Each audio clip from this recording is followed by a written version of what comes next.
بالله من الشيطان الرجيم بسم الله الرحمن الرحيم الحمد لله رب العالمين الرحمن الرحيم مالك يوم الدين إياك نعبد وإياك نستعين اهدنا الصراط المستقيم صراط الذين أنعمت عليهم غير المغضوب عليهم ولا الضالين آمين اللهم صل على سيدنا محمد وعلى آل سيدنا محمد كما صليت على سيدنا إبراهيم وعلى آل سيدنا إبراهيم وبارك على سيدنا محمد وعلى آل سيدنا محمد كما باركت على سيدنا إبراهيم وعلى آل سيدنا إبراهيم في العالمين إنك حميد مجيد.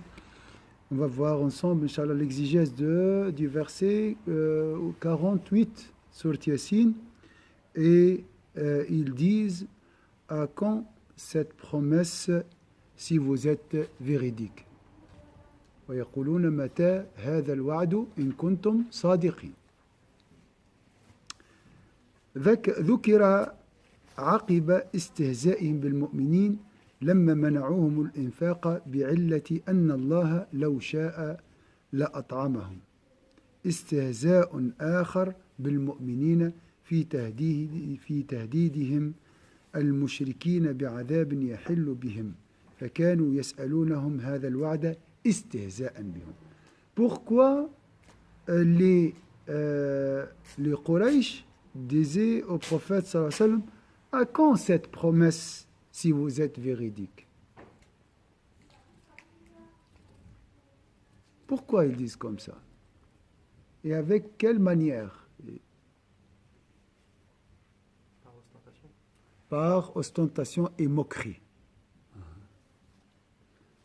Alors, la preuve, qui peut me donner une preuve dans ce verset? Écoutez le verset. Et ils disent, à quand cette promesse si vous êtes véridique? Je comprends. À quand si vous êtes vrai, quand est-ce que vous voulez? Voilà. Si vous êtes véridique, quand est-ce que viendra cette promesse? Comme on dit ici, vous êtes sérieux? C'est une forme de... Voilà. فالاستفهام مستعمل كناية عن التهكم والتكذيب. L'interrogation ici, la question, elle était utilisée pour manifester leur négation et leur moquerie aussi.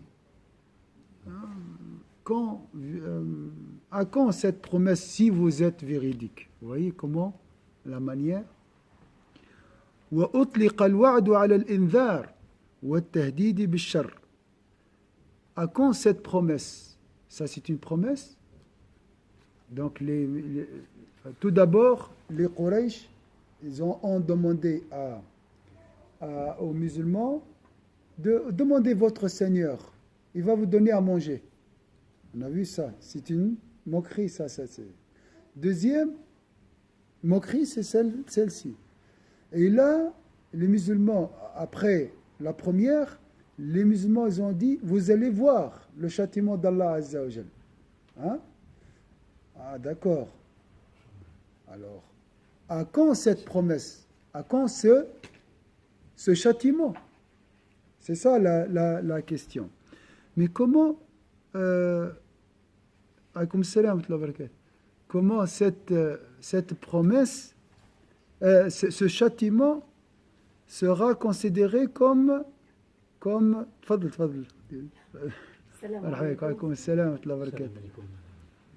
ce châtiment peut être considéré comme châtiment? Comment ce châtiment peut être pris comme promesse, considéré, compris comme promesse? Ils ont dit promesse. La promesse toujours de bien. Normalement, quand on parle d'un châtiment dans l'avenir, c'est une menace, un avertissement. Pourquoi ils ont dit à quand cette promesse si vous êtes véridique? C'est une promesse, ça? C'est encore une manière pour se moquer des musulmans. Ah, cette promesse, ça peut être dans ce sens-là. Le verset 48 sur Yassine. Dans la langue arabe, la promesse peut comprendre comprendre le bien et le mal. Mais c'est plutôt lié, ça dépend le contexte, ça dépend l'emplacement du mot promesse, wa'd, dans la phrase. Est-ce que c'est clair ici? C'est comme ça dans la langue arabe. Hein. Ça peut vous expliquer aussi la signification ou bien pourquoi le Coran a utilisé le mot promesse. Ici, un arabophone comprend que c'est une menace, ce n'est pas une promesse. Mais vous voyez, en français, c'est un peu bizarre. Hein. Vous ne pouvez pas comprendre sans connaître cette subtilité et ce style dans la langue arabe. وَإِسْمُ الْإِشَارَةِ لِلْوَعْدِ. Alors, vous avez vu qu'est-ce qu'ils ont dit? Il y a plusieurs preuves qui indiquent, ou bien plusieurs arguments qui prouvent que ces gens sont des moqueurs. On a dit, si vous êtes véridique, tu dis à personne si tu es véridique. On ne dit pas comme ça. Deuxième chose, promesse, le mot promesse. Troisième chose, cette promesse. Hein? Cette promesse, c'est pour dire que c'est... Nous négligeons ça, c'est ce que vous dites. Cette promesse, hein? Cette chose-là. Vous voyez? هذا الوعد. مستعمل في الاستخفاف بهذا العذاب. Mais il y a un poète qui l'a dit متى يأتي هذا الموت, lorsque cette mort vient, dans le sens, moi j'ai pas peur de cette mort, lorsque cette mort viendra. Hein. وإذا قد كان استهزاؤهم هذا يسوء المسلمين أعلم الله ورسوله صلى الله عليه وسلم والمؤمنين بأن الوعد واقع لا محالة. Donc cette promesse aura lieu et on va voir dans le prochain verset. وأنهم ما ينتظرون إلا صيحة تأخذهم فلا يفلتون من أخذها. Ça c'est après, Inch'Allah. Il y a une autre interprétation. Donc ici, la promesse, ça concerne quoi? On a dit châtiment, d'accord. Dans la vie d'ici-bas.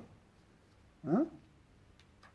Selon la première interprétation, selon la première exégèse. On a dit le cri, c'est dans la vie d'ici-bas. Hein? Il y a une autre interprétation, ou bien une autre exégèse. Là, la promesse, ça concerne la vie de l'au-delà. Donc, un châtiment dans la vie de l'au-delà. أي الوعد بالآخرة وكلمة الوعد تدل على البشارة بالخير. Souvent, le mot promesse, ça concerne le bien. Hein? Je te promets de te donner 1000 francs. Ça concerne toujours une action, une bonne action, ou bien une bonne récompense, un cadeau. على خلاف الوعيد وهو إنذار بالشر. L'avertissement ou bien la menace, c'est l'objet de la menace toujours, c'est le mal, c'est un mal. فعجيب منهم أن ينكروا الوعد وهو في صالحهم وحظهم في الوعد لا في الوعيد. وهذا الاستفهام منهم على سبيل الإنكار فليس هناك آخرة ولا حساب ولا جزاء. Donc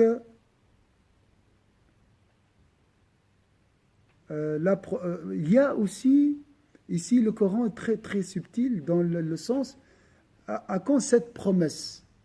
Normalement il devrait attendre cette promesse. C'est quoi la vraie promesse?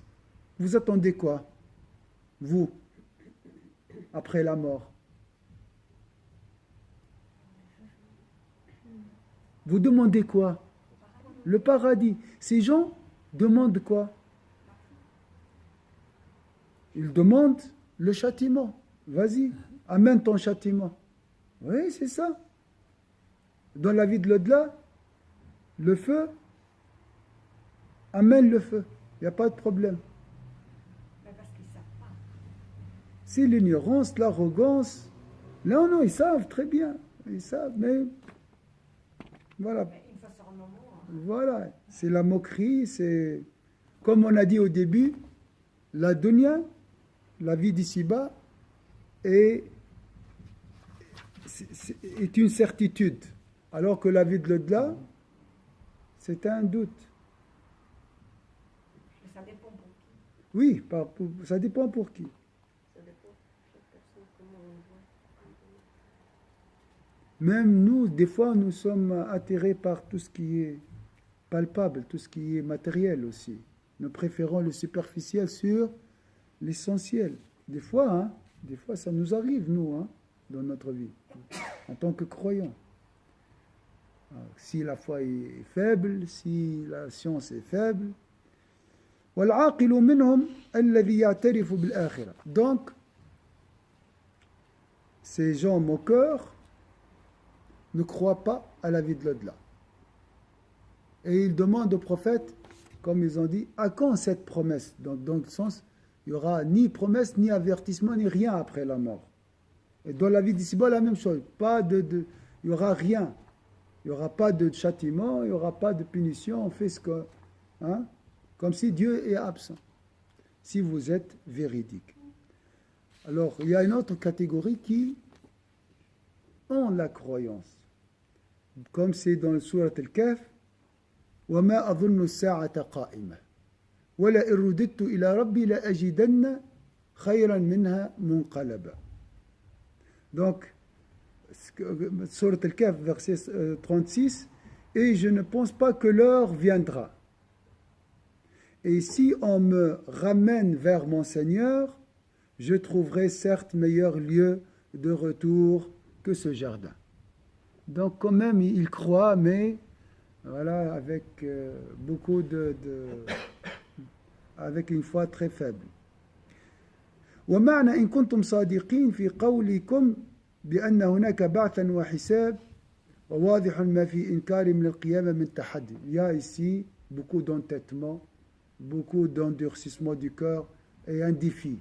Montre-moi ce paradis, montre-moi ce châtiment. Donc beaucoup. واستعجال لها. Donc il demande qu'Allah rapproche ce châtiment. يقولون أين هي القيامة? Elle est où ce jour dernier? Des fois on a des intuitions de ce genre, des suggestions. Oui, c'est plus tard. La mort, c'est plus tard. La vie de l'au-delà, c'est plus tard. Profite maintenant. D'accord. Et je profite. Qu'Allah nous pardonne, Inch'Allah. Subhanallah, on est faibles tous. يقولون أين هي القيامة التي تتكلم. Elle est où ce jour dernier? ائتي بها الآن. Ramène-la maintenant. Si tu es véridique. C'est ça. ويظن الواحد منهم في هذا الجدل يظل إلى أن تفاجئه القيامة. Il reste dans cette illusion, dans cette ivresse. Il pose les questions, ces histoires des religieux, ces histoires de la vie de l'au-delà. Tu es encore là? Il y a des gens qui disent comme ça. Tu es encore là? Tu penses qu'il y aura un jour dernier après la mort? C'est fini. Tu es là. Alors il reste dans cette situation jusqu'à l'avènement de la mort. Et là, il sera réveillé. Pour les prières, les gens, prières, les trucs là, des religieux là. Alors, maintenant, pourquoi ces gens ne verront pas la vie de l'au-delà? Et comment, en tant que croyant, je peux voir ça? Là, c'est sérieux, Cheikh.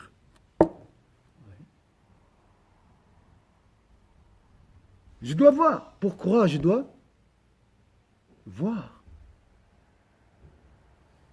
Mais je ne vois pas, moi. Je fais quoi? Les autres n'ont pas cru parce que ils n'ont pas la certitude. Ah, Cheikh, alors, là, il attaque tout le monde dans cette exégèse. La seule chose qui te donnera la vraie croyance, c'est la certitude. Tu dois voir. إن كبر يقين العبد صارت عنده الأمور المستقبلة واقعة. Si ta certitude est très forte, ce qui est loin devient très proche. Est-ce que vous avez compris ça? Ce qui est loin devient devant toi. Tu vas le voir, comme si il est présent. La vie de l'au-delà, il est là. La tombe, elle est là. Pourquoi? Parce que ma certitude est très forte.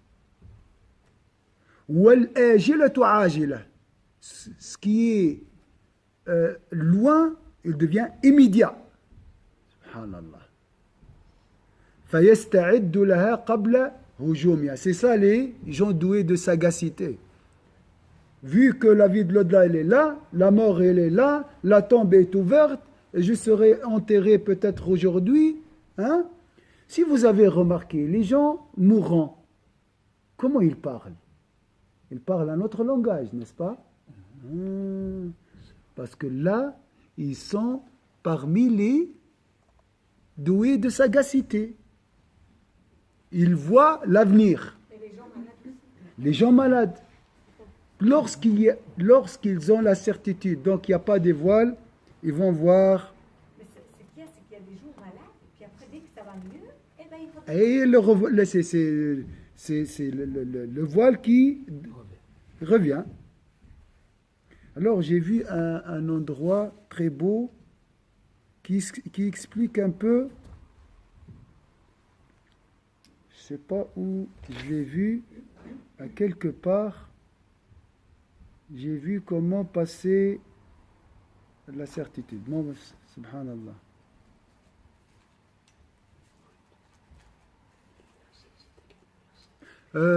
Sourate Yassine 48. Donc, voilà, la vie de l'au-delà, elle est là. Elle est devant moi comme mon attel, comme mon livre, comme ce raisin. Là, je vois avec l'œil de la certitude. Je fais quoi? Je retrousse les manches et je me prépare. Avant qu'elle m'attaque, n'est-ce pas, mon frère? Vous avez compris ma situation maintenant. Notre situation. ويتأهب للقائها قبل وقوعها. Là, je me prépare. Parce que j'ai vu la certitude. أولئك الأكياس. C'est les gens doués de sagacité. الذين نظروا إلى باطن الدنيا حين نظر الناس إلى ظاهرها. Les gens doués d'intelligence, les gens du noyau, les gens de l'essentiel regardent l'intérieur, alors que les gens ivres regardent la surface de la dunya. Ah, c'est joli, c'est cash, immédiat, ça c'est, je profite, tout ça, ça c'est la surface, oui. L'égarement, l'illusion, l'ignorance. La vanité, tout. Mais les autres, c'est les gens du noyau, l'aube, ou l'albab dans le Coran. Ça, ils regardent l'essentiel, le cœur, hein, l'intérieur. Est-ce que c'est clair ici? On est tous malheureusement absorbés et envahis par les apparences, les causes. Subhanallah. واهتموا بآجالها حين اغتر الناس بعاجلها. Les gens doués d'intelligence pensent à l'avenir, aux conséquences, alors que les autres sont intéressés par tout ce qui est immédiat. Il y a une correspondance au tafsir, ce qu'on a vu. C'est par hasard. Subhanallah. ثم بين الحق تعالى مآلا فقال إن أصحاب الجنة ويقولون متى هذا الوعد إن كنتم صادقين. Si je me souviens, le cheikh il a dit comment avoir la certitude. La certitude, il faut voir, et pour voir, il faut enlever le voile par le combat spirituel. Si je me souviens, il y a 4 étapes, j'ai loupé une, je crois.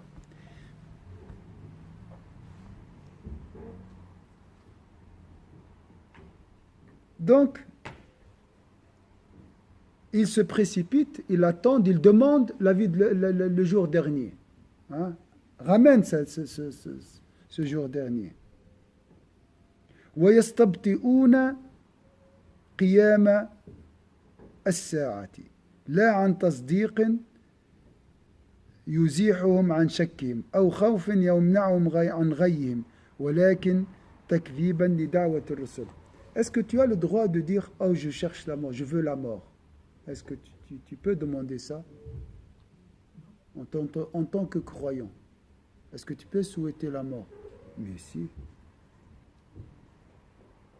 La mort c'est quoi? Hein? Liqa Allah. Tu ne souhaites pas la rencontre d'Allah? C'est la rencontre d'Allah, la mort. Qui ne rêve pas de rencontrer Allah Azza wa Jal? Alaykoum salam wa barakatuh. Vous voyez? Donc, avec cet état d'esprit, tu peux souhaiter. Mais ces gens-là demandent la mort, demandent le châtiment, demandent la vie de l'au-delà, pas avec pour cet objectif, mais par moquerie et par négation. Et ils pensent qu'il n'y aura pas de mal, il n'y aura pas de résurrection, il n'y aura rien. Ça, on parle des gens de la Mecque, bien sûr.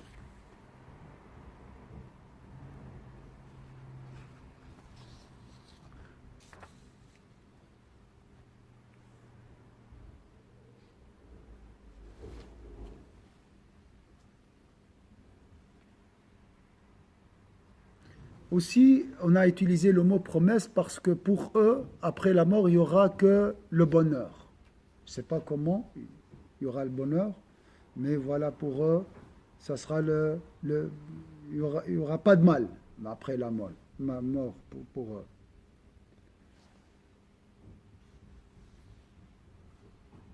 Alors, pourquoi aussi les croyants peuvent espérer la mort?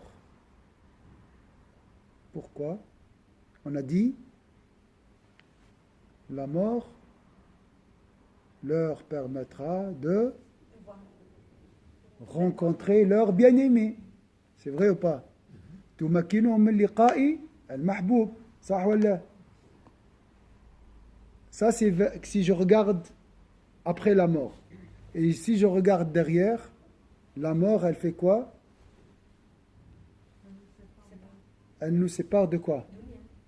La dunya par rapport à la rencontre d'Allah Azza wa Jalla. Quel rapport? Hein? Oui. Comparer la dunya à la rencontre d'Allah Azza wa Jalla. Il n'y a pas de rapport. Ils ont dit, la mort pour les gens comme vous est une libération. Elle nous libère de cette prison. Cette dunya est une prison par rapport à la rencontre d'Allah Azza wa Jalla. Là, comme si je suis empêché de voir mon bien-aimé. Mais j'ai un devoir à faire, je dois faire. Voilà, je fais tout, j'essaie de me libérer de la dunya, des désirs, de tout ça, de l'ignorance, de la vanité, pour aller vers Dieu. Donc, les pieux disent la même chose, hein. À quand cette promesse? À quand cette promesse? Nous attendons aussi la promesse. Mais là, nous sommes véridiques, nous sommes sincères. J'espère, bien sûr. Je dis comme ça, sans prétention et sans vanité. J'ai presque fini, je crois. Ah oui, j'ai fini. Alhamdulillah. 22. C'est rare. Ça passe vite.